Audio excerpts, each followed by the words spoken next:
the 16th century was a dangerous time. All the Mediterranean was at war.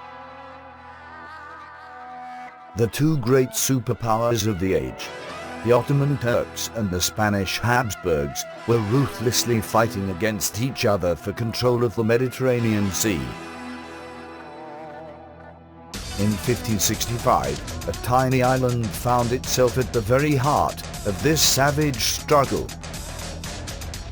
A band of Hospitaller Knights had transformed it into a frontline naval base, launching expeditions against the Ottoman Turks and their allies, the Barbary Corsairs.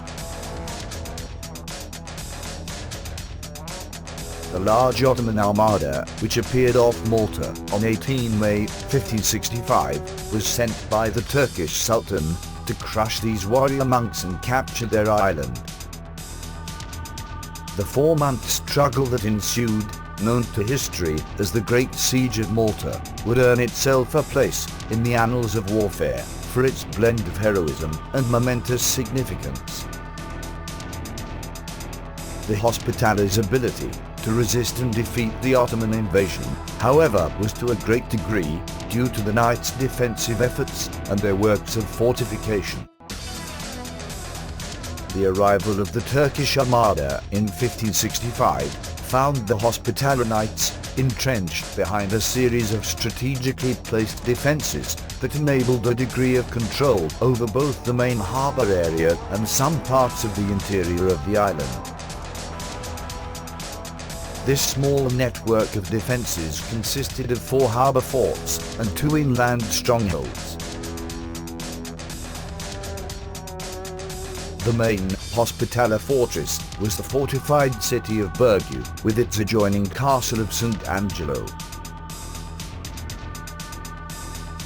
Next came the fortress of Anglia, frequently referred to as Fort St Michael, which occupied the peninsula lying astride Vecchia, but which was then still largely incomplete. And finally, Fort St Elmo with its cavalier, which commanded the entrance to the harbours. Outside the harbour area, the land was much more sparsely defended. To the north, roughly in the centre of the island, stood the old town of Mdina, which, although stiffened with a couple of bastions since 1530, was intrinsically still a medieval fortress. Farther to the north, on the neighbouring island of Gozo, stood another small and obsolete castle dating back to the Middle Ages. A small number of isolated towers dotted the landscape, and although these had provided some refuge against Corsair attacks over the years, they were now all abandoned, as the inhabitants sought safety inside the main fortified strongholds. In one important way, the chief strength of the harbour defences lay in the very manner of their design, according to the latest conventions of the bastion trace, designed by the leading Italian military engineers of their time. In terms of architectural technology, the fortifications which had been built by the Knights of St John by 1565 can all be said to have been at the very cutting edge of fortress design. For this was a time in the history of warfare when the shape and form of fortifications were undergoing very important transformations, changes that were the end product of a military revolution, set in motion by the invention of gunpowder-operated artillery and the solutions devised by Italian military architects to counter the destructive power of this new weapon. These new types of fortifications were engineered to maximize a stronghold's power of resistance, that is, its ability to absorb the tremendous destructive power that could be inflicted by cannon, and secondly, to exploit the cannon itself in the defense of the fortress. The basic component in this new system of fortification, known as the bastion trace or the trace Italian, was the pentagonal bastion, which projected outwards from the main line of walls to provide flanking fire and cover the adjoining ramparts. These bastions had a distinctive plan, in the form of an arrowhead, with projecting shoulders called aurelians, which shielded the guns in the flanks. The flanks were at times built in two tiers of gun batteries, with the lower level known as the Piazza Bassa. The bastions were linked together by curtain walls, and these were protected by ravelins and counter-guards. Towering over the main bastions stood the cavaliers, or elevated gun platforms, designed to provide an added degree of command over the surrounding terrain. The other important elements were a rock-hewn ditch and the glacis, the sloping ground outside the fortress, cleared of all obstacles. The second important quality of the fortifications of the knights in 1565 was their manner of construction, carved out as they were from the island's rocky landscape. The foundations and lower parts of the ramparts had been hewn out of the bedrock, giving these fortifications a tremendous power of resistance. Indeed, in the documents of the time, they were called a prova di bomba, literally bomb-proof. And this was largely because siege guns of the 16th century could only fire stone or iron shot. The explosive shell had as yet not been invented. Therefore, siege guns could only demolish a rampart by hammering it repeatedly.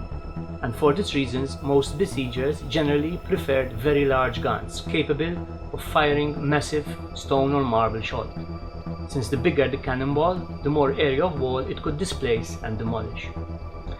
The knights' rock-hewn bastions, although eventually reduced to rubble in many and various areas of the enceinte after months of bombardment, nevertheless proved to be a very effective barrier.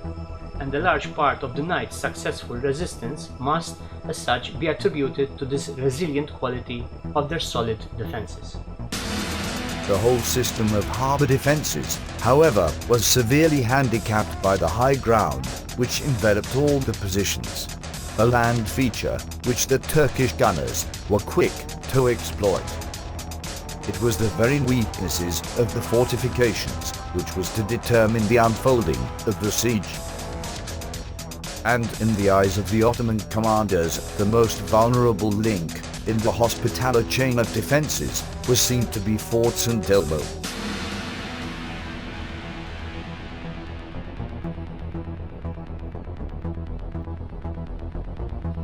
Fort St Elmo was the smallest of the fortified enclosures within the harbour area and the one most exposed to attack.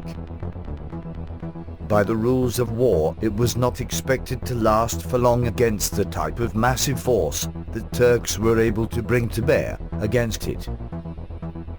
It was here that the Turkish commanders chose to begin their siege in anticipation of a quick victory. They positioned their guns in a powerful battery on the heights of the peninsula and set about battering the walls of the fort.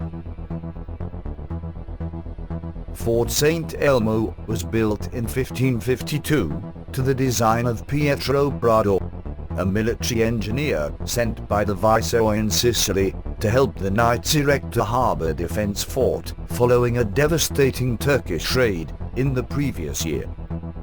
The fort was given a star-shaped plan and built to a nail trace, except for the land front, which was fitted with two small demi-bastions. A towering cavalier was added outside the perimeter in 1554 in an attempt to counter the high ground to the rear of the fort, while a nail was built some years later to protect the approaches to the main entrance from the sea. The fort had one great weakness, and this was its marshalshed-facing front, which had no flanking defences, and so, in 1564, just prior to the siege, a ravelin was hastily built to reinforce this northern salient of the enceinte. The ravelin, as a matter of fact, was the first to fall to the Turkish attackers after it was carelessly abandoned by its defenders, who believed that the position was too weak to hold. The Turkish engineers were careful to position their guns so as to create breaches along the salients of the bastions, particularly at the post of Colonel Mass, where they then set about erecting wooden bridges with which to span the ditch and enter into the ramparts. After the siege, the Italian military engineer Francesco Laparelli wrote that the fort had a number of critical defects which had hindered its proper defense, namely, the lack of supports providing direct access into the ditch, the lack of flank defenses along the Marsamxet side, and the low parapets, a mezzorota, as he called them, which failed to provide adequate cover to the defenders fighting on the ramparts. This saw the knights erect many improvised barricades to shelter the troops fighting to seal off the breaches and keep the Turks at bay. Yet, despite these many deficiencies, the fort held on, and this was because the knights were able to reinforce its hard-pressed garrison with fresh munitions and troops. This inability of the Turkish attackers to isolate the fort would cost them dearly. But once the mistake was recognized and adequate measures taken to intercept the nightly reinforcements of men and supplies, the fate of the fort was sealed.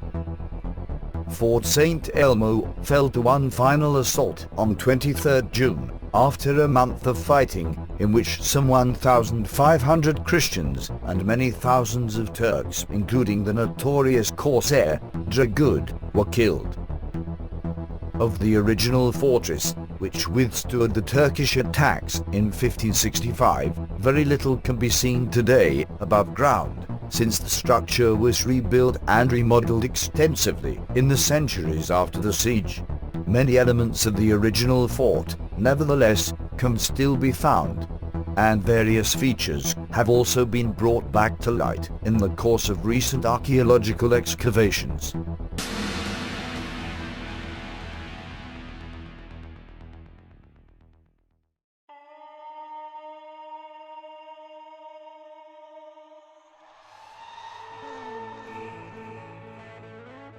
With the capture of Fort St Elmo, the Turkish commanders turned their attention to the main fortresses of Birgu and Senglia. Birgu, or Citta, as it was called by the knights, was the main Hospitaller stronghold. As a fortified city, it began to take shape following the arrival of the Order of St John in Malta in 1530. Its main defences consisted of a strong land front and ditch, cutting across the neck of a promontory. This front was defended by two smaller bastions and a cavalier, together with a hornwork known as the Post of Castello, which protected the weakest section of the enceinte, facing the Bay of Calcara. It was here that the Turks chose to concentrate their attacks.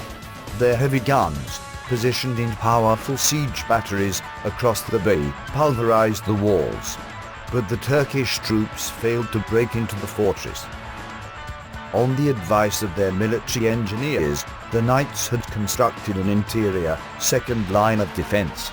This entrenchment was built with the rubble from demolished houses. Notwithstanding the improvised nature of these barricades, the Christian defenders managed to keep the repeated Turkish infantry assaults at bay.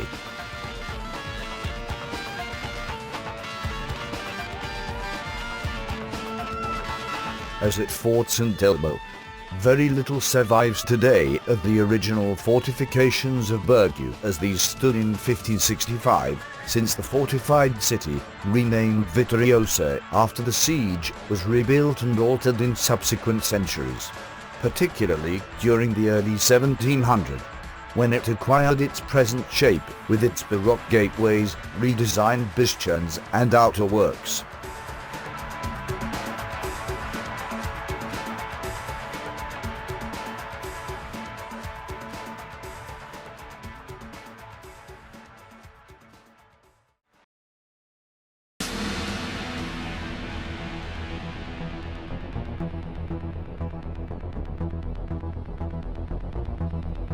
At the tip of the Birgu promontory stood the old castle of St Angelo. This old, medieval stronghold predated the arrival of the knights in Malta in 1530. Its old defences were largely obsolete by the standards of the 16th century, but the fortress was still formidable enough to serve as a keep, where if all was lost, the knights could make a last, desperate defence.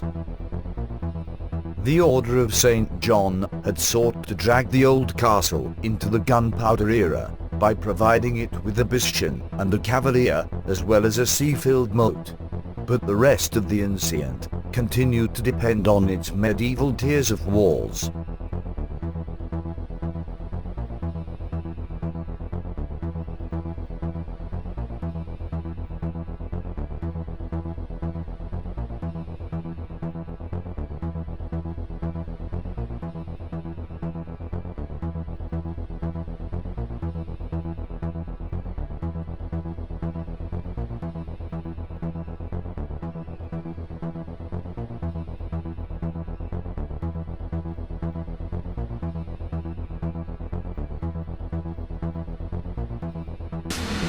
The knights also fitted the castle with a sea-level battery, and this work, which came to be called the Gural Battery, proved instrumental in defeating a Turkish seaborne attack on Senglia Point across the creek.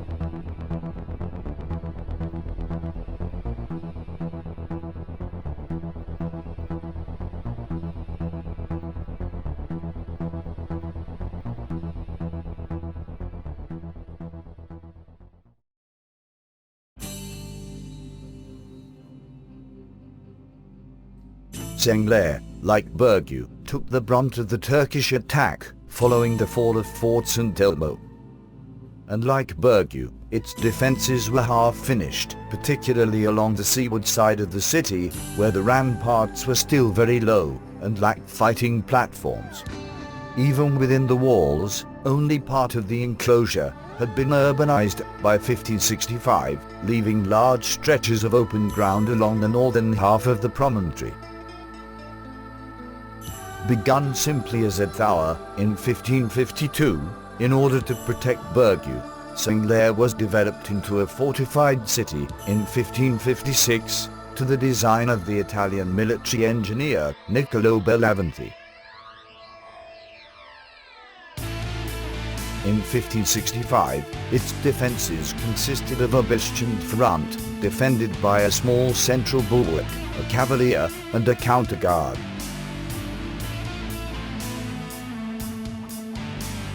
A bastioned trace of low walls, running along the creek, facing Corradino, terminated in a work at the tip of the promontory known as the Speron. In the hasty preparations before the siege, the Italian knights, responsible for Sengler's defense, erected a wooden palisade in the sea, just off the shore, to protect the fortress against a seaborne attack.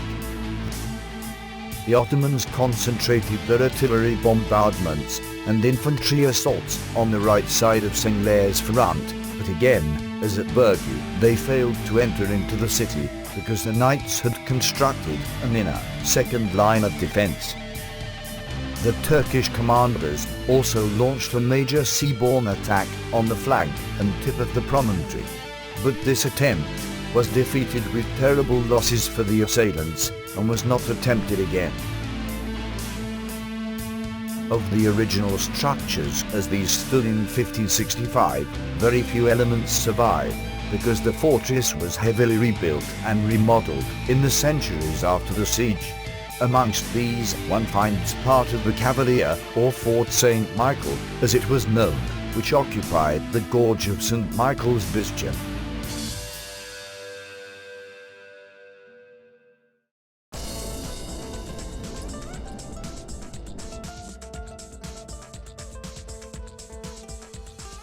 Outside the Grand Harbour area, the knights held the old fortress of Mdina. The Order of St John had inherited this medieval fortified city, whose origins dated back to Roman times, when they took over the Maltese islands in 1530. By 1565, some attempts had been made to stiffen its old walls with a sprinkling of bastions. These new fortified elements were erected during the 1540s and consisted of two smaller bastions called St Paul's and St Peter's bastions respectively, which were added to the main front facing Rabat.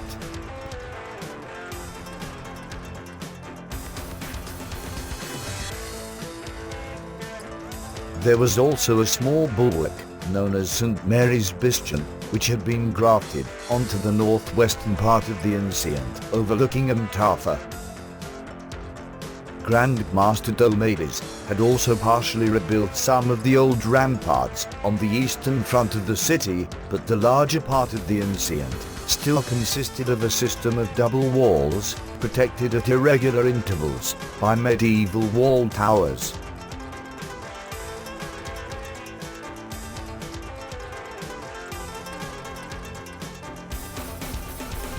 One of these towers protected the main entrance into the city and also served as a signaling tower, which was used to communicate with the Hospitaller strongholds down in the harbour area.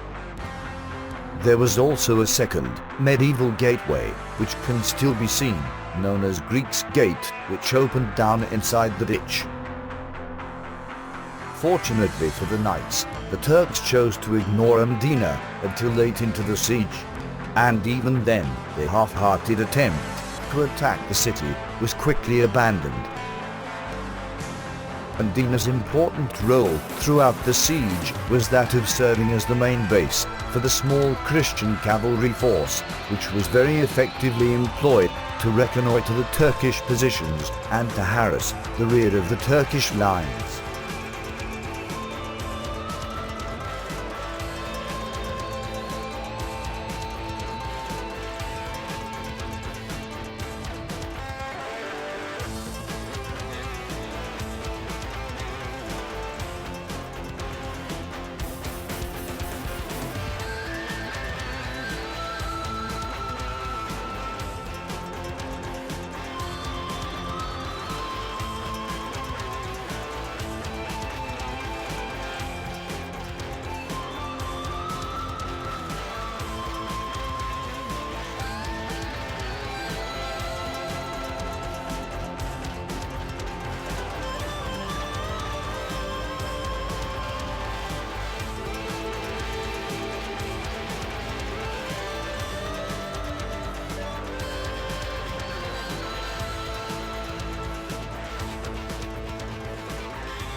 Surely, the weakest of all the Hospitaller defensive positions during the Great Siege was the old castle of Gozo, or the Gran Castello as it was then called.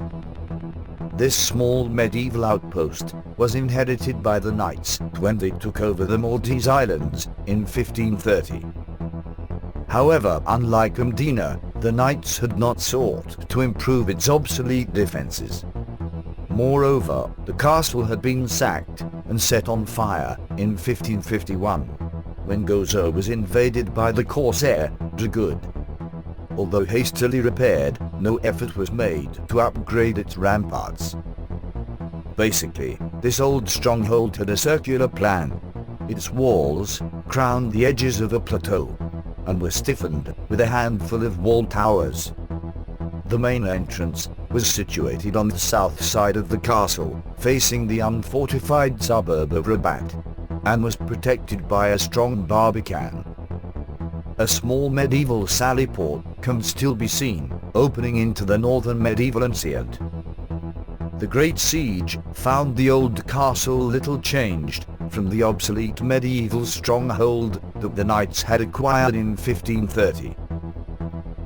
Fortunately for its small garrison and the inhabitants who had sought refuge inside its walls, Gozo was completely ignored by the Turks and the castle survived unscathed.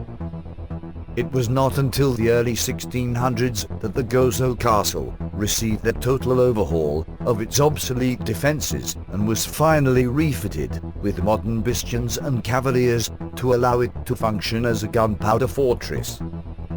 As a result of these modifications, the old castle lost most of the ramparts that were standing in 1565.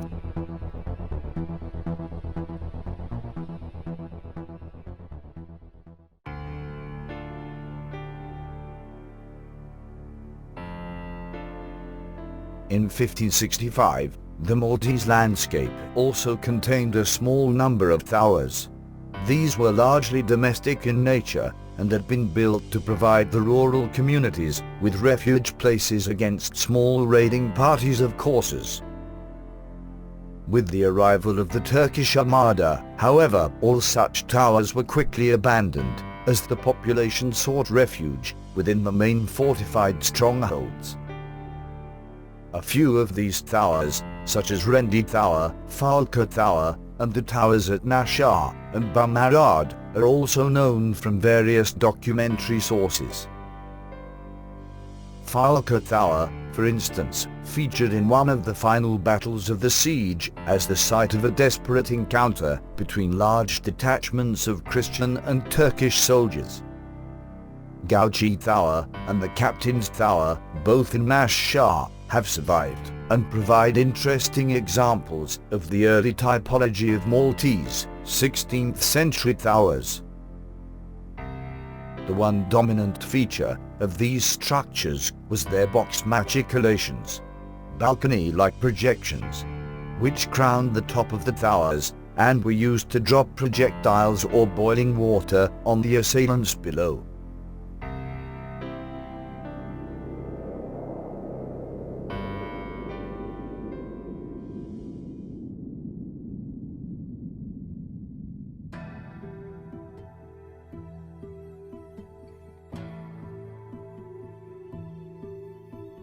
Fort St Elmo, Vecchia, Singlea, and the rest of the fortifications which feature in the story of the Great Siege can be seen and visited today.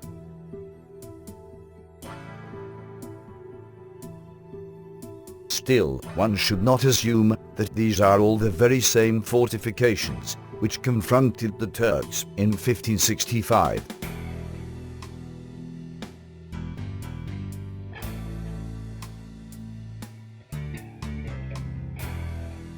Indeed, as has already been shown in the course of this feature, only a small percentage of the original defensive elements, as these would have really stood at the time of the Great Siege, can actually be experienced today, since most of the forts and fortresses were heavily altered or rebuilt, particularly during the Baroque period, when the ramparts acquired the final shape and form which are familiar to us today.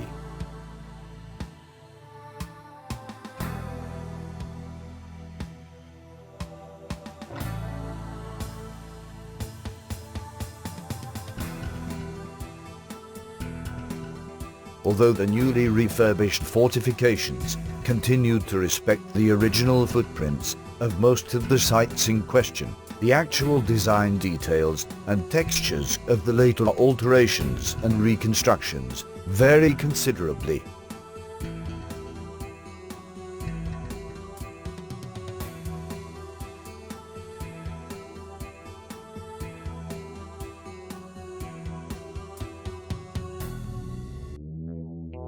Fortifications all went through extensive rebuilding programs, some of which fashioned the original defenses, while others totally obliterated parts of the original enceinte.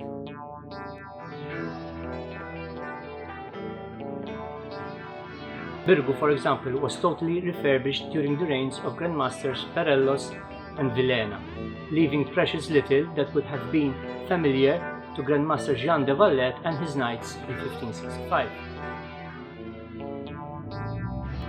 The cavalry of Sanglea, for example, was dismantled as late as 1921 to make way for a public school.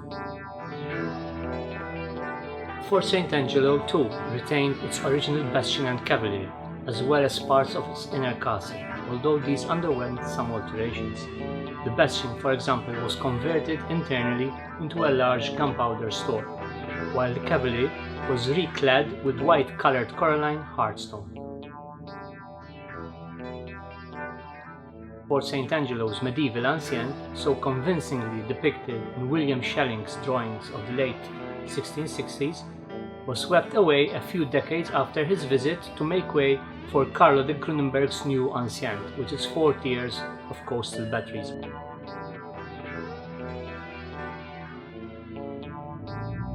Fort St Elmo, for its part, was heavily remodeled in the late 1600s. when its cavalier was incorporated into an ancien. Massive alterations were made to the cavalier by the British military, who filled it in with concrete in their attempts to convert it into a battery and later into a harbour command post. Amongst the fortifications of Mdina, which date to 1565 or earlier, undeniably the most unique structure to survive is Domede's bastion, with its interesting system of countermines.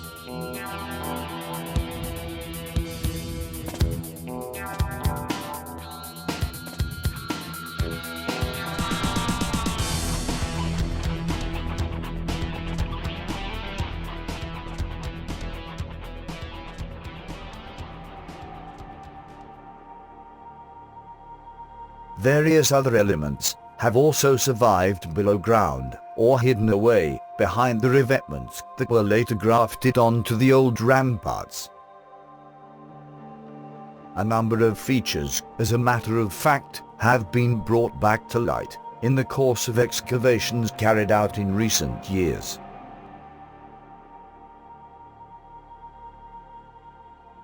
These archaeological investigations have also served to confirm the accuracy of known plans and documentary information. Excavations at St John's Bastion at Vecchia, for instance, have rediscovered and confirmed the special layout of Vecchia's bastions, which, in 1565, were shielded by an outer cladding. These had been added shortly prior to the commencement of the siege in order to protect the bastion's faces and flanks from direct bombardment. Hitherto, this particular layout was only known from Bozio's descriptions and a couple of manuscript plans. There was no visible physical evidence, since the original bastion had been enveloped within a larger bulwark built in the 1720s. To the design of the French military engineer Charles-François de Mondion.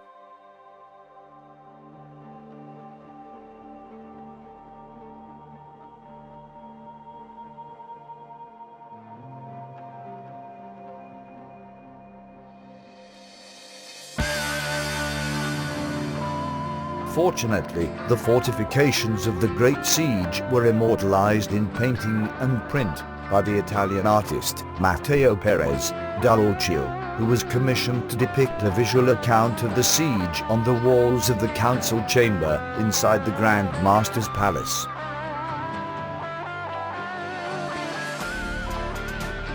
His depictions of the harbour landscape and its fortifications help us understand the context in which the siege unfolded, undressed of all the modern urban and industrial accretions that nowadays distract us from visualizing the real scenario that would have faced all the protagonists in 1565.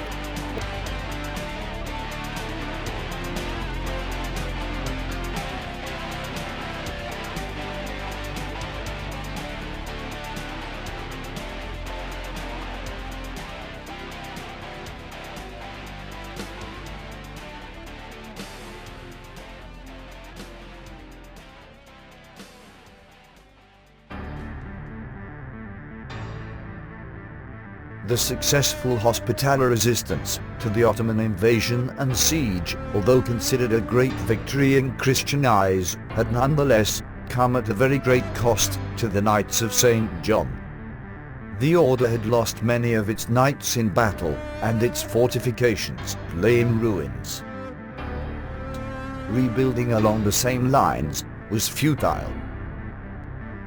But amidst all the destruction, Grand Master Gian de Valletta saw an opportunity for the construction of a new formidable fortified city, and in 1566, with the support and financial assistance of the Pope and various European monarchs, the order began constructing a mighty fortress on the heights of Mount Cheveras, on the very same ground from where Turkish siege cannon had pounded the walls of Fort St Elmo. Named Valletta in honor of the Grand Master, the new fortress was designed by the Italian papal engineer Francesco Parelli. It would go on to become a renowned and much admired stronghold, considered by many experts as a model of fortification By 1571, most of Valletta's bastion and salient had been carved out of solid rock, earning the fortress the title of Bulwark of Christendom. Never again would the Ottoman Turks dare to confront the Hospitallers' defences in Malta, as they had done in 1565.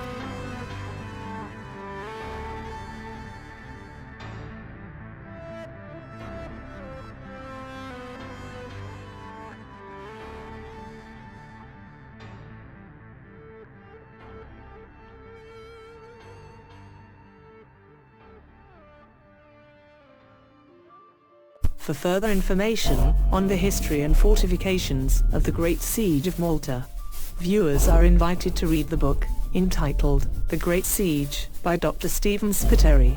First published in 2005. A second edition of this book, revised and expanded, is currently being prepared for publication. Further information on the date of release will be duly made available on the website of militaryarchitecture.com. MilitaryArchitecture.com is an educational and non-profit making initiative aimed at promoting the greater understanding and appreciation of the art and science of military architecture and fortress building.